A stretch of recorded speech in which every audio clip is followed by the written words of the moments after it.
ಅಧ್ಯಕ್ಷರಾದ ಕೋಗಿಲು ವೆಂಕಟೇಶ್ ಅವರು, ಹೆಸರುಘಟ್ಟ ಬ್ಲಾಕ್ ಕಾಂಗ್ರೆಸ್ನ ಗೋವಿಂದರಾಜ್ ಅವರು, ಮತ್ತೆ ನಮ್ಮ ಎಸ್ಸಿ ಘಟಕದ ಎಸ್ಸಿ ವಿಭಾಗದ ಪ್ರಮುಖ ನಾಯಕರುಗಳಾದ ಪ್ರಕಾಶ್ ಅವರು, ನಮ್ಮ ರಾಜ್ಯ ಸಂಚಾಲಕರು ಸೆಕ್ರೆಟರಿ ಟೈಪ್ ಅದ ಎಸ್ಸಿ ವಿಭಾಗಕ್ಕೆ ಅವರು, ನಮ್ಮ ವಿಶ್ವನಾಥ್ ಅವರು, ಚಂದ್ರಶೇಖರ್ ಜಿಲ್ಲಾ ಪ್ರಧಾನ ಕಾರ್ಯದರ್ಶಿ, ನಮ್ಮ ವೆಂಕಟೇಶ್ ಚಿನ್ನಿ ವೆಂಕಟೇಶ್ ಅವರು ಜಿಲ್ಲಾ ಉಪಾಧ್ಯಕ್ಷರು, ಮಂಜುನಾಥ್ ಅವರು ರೈತ ಮೋರ್ಚಾ.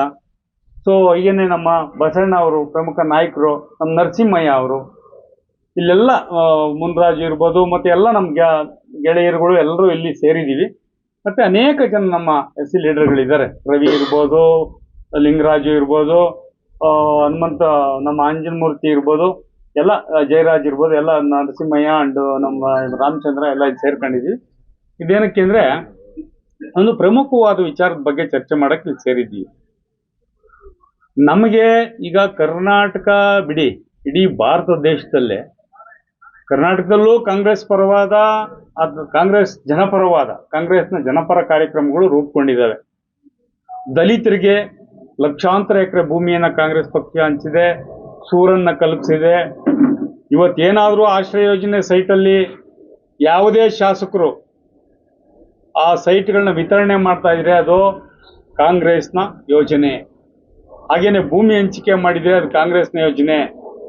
ಭೂಮಿ ಕಬಳಿಕೆದೆಲ್ಲ ಏನಿದ್ರು ಅದು RSS BJP ಯೋಜನೆ. ಕಬಳಿಕೆದು ಲಿಸ್ಟೇ ದೊಡ್ಡದಿದೆ, ಅದು ಒಂದು ದೊಡ್ಡದು ಇರೋದು. ಆದರೆ ಭೂಮಿ ಹಂಚಿಕೆ, ಜನರನ್ನ, ದುಡಿಯುವ ಜನರನ್ನ ಉತ್ತೇಜಿಸೋದು, ಅದರಲ್ಲೂ SC ST ಮತ್ತು ಅತಿ ಹಿಂದುಳಿದ ವರ್ಗಗಳನ್ನು ಆರ್ಥಿಕವಾಗಿ ಮೇಲೆತ್ತೋದು, ಆ ಕಾರ್ಯಕ್ರಮಗಳು ಕೊಟ್ಟಿರೋದು ಕಾಂಗ್ರೆಸ್ ಪಕ್ಷ. ಸೊ ಇದು ಒಂದು ಸೇರ್ಪಡೆ ಆಗಿರೋರು ಏನಿದ್ದಾರೆ, ಅವು ನಾವು ಬಹಳ ಆನಂದ ಪಟ್ವಿ. ಜೊಳ್ಳು ಕಾಳುಗಳು ಓದು ಅಂತ ಇವತ್ತು ನಮ್ಮ ಪ್ರಕಾಶ್ ಮಾತಾಡಿರೋದು, ನಮ್ಮ ಕೋಗಿಲು ವೆಂಕಟೇಶ್ ಅವರು ಮಾತಾಡಿದ್ದು, ಗೋವಿಂದರಾಜ್ ಮಾತಾಡಿದ್ದು, ವಿಶ್ವನಾಥ್ ಮಾತಾಡಿದ್ದೆಲ್ಲ ನೀವು ಕೇಳಿದಿರಿ.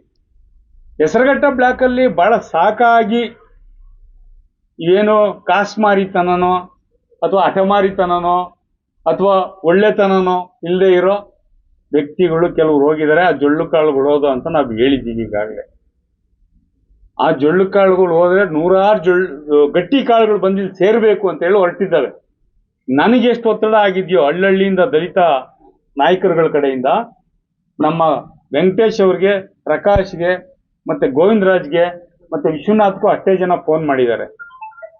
ನಾವು ದಲಿತರು ಮಾರಾಟದ ರಕ್ತ ಅಲ್ಲ, ಸ್ವಾಭಿಮಾನದ ರಕ್ತ.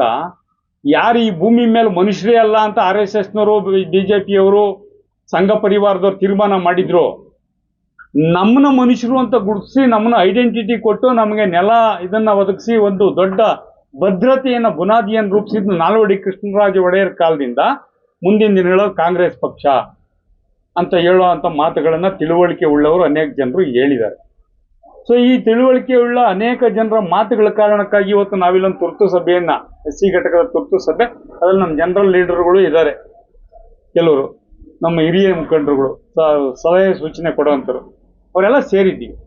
ನನಗೆ ಬಹಳ ಆಶ್ಚರ್ಯ ಅನ್ಸೋದು ಏನಂತಂದ್ರೆ, MLA ವಿಶ್ವನಾಥ್ ಇದ್ದಾರಲ್ಲ, ಇವರು 4 ಬಾರಿ MLA, ಈ ರಾಜ್ಯ ಸರ್ಕಾರದಲ್ಲಿ 4 ಬಾರಿ MLA. ಅವರು ಆಡಳಿತಾತ್ಮಕ ಅಂಶಗಳ ಬಗ್ಗೆ ಅರಿವು ಉಳ್ಳವರು, ಸದನದ ನಡವಳಿಕೆಗಳು, ಸಂಸದೀಯ ಆಡಳಿತದ ವ್ಯವಸ್ಥೆ ಬಗ್ಗೆ ತಿಳುವಳಿಕೆ ಉಳ್ಳವರು. ವಿಶ್ವನಾಥ್ ಆ ವಿಡಿಯೋಗಳಲ್ಲಿ ಏನ್ ಹೇಳಿದ್ದಾರೆ, ಕಾಂಗ್ರೆಸ್ನವರು ನಮಗೆ ದುಡ್ಡು ಕೊಡಲ್ಲ, ದುಡ್ಡು ತಂದು ಕೆಲಸ ಮಾಡಲ್ಲ, ಕೆಲಸ ಕೊಡಲ್ಲ ಅಂತ ಹೇಳಿ ಕೆಲವಾರು ಲೀಡರ್ಗಳು ನಮ್ಮಲ್ಲಿ ಸೇರ್ತಾವ್ರೆ ಅಂತ ಹೇಳ್ತಿದ್ದಾರೆ.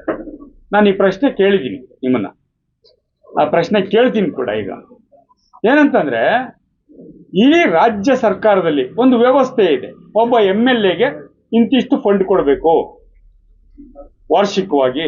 ಹಾಗೇನೆ ಒಬ್ಬ MLA 17 ಯೋಜನಾ ಫಲಾನುಭವಿಗಳ ಪಟ್ಟಿಗೆ ಮುಖ್ಯಸ್ಥರು.